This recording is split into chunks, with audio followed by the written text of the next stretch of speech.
Chancellor Angela Merkel and her coalition come to an agreement to give federal states and municipalities an additional 3 billion euros or 3.35 billion US dollars. Meanwhile, Austrians and Germans applaud migrants entering their country by train from Budapest. Nunez will tell us why. In Austria, migrants entering Austria from Budapest, where they had been stranded for days, were welcomed with cheers and applause at Vienna's Westbahnhof on Sunday as thousands of migrants streamed into Germany. Meals, fruits, and sweets were handed out to migrants and their children as they disembarked from trains where many are continuing their journey on to Munich.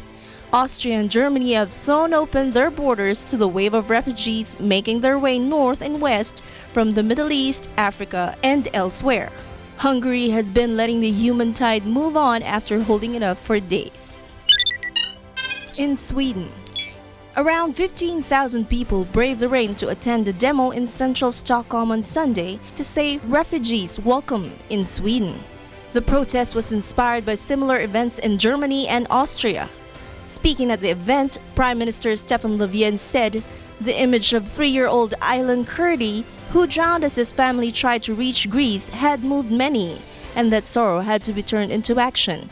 Sweden gives automatic residency to Syrian refugees and welcomes more asylum seekers per capita than any other nation in Europe. In Germany, more than 10,000 refugees arriving in the German city of Munich have been welcomed by ordinary Germans. These refugees, carrying everything they own, arrived on trains in the city by weekend. In recent months, the German government has been criticized for the way it has handled this crisis. But in Munich, the city has set up shelters for migrants, and local residents bring them a constant stream of supplies. Meanwhile, the German government decided to free up additional 3 billion euros or 3.35 billion US dollars for federal states and municipalities to help cope with this year's record influx of refugees and migrants. At a high-level meeting that lasted more than 5 hours, leaders from Chancellor Angela Merkel's governing coalition also agreed on a series of other measures such as speeding up asylum procedures and facilitating the construction of asylum shelters.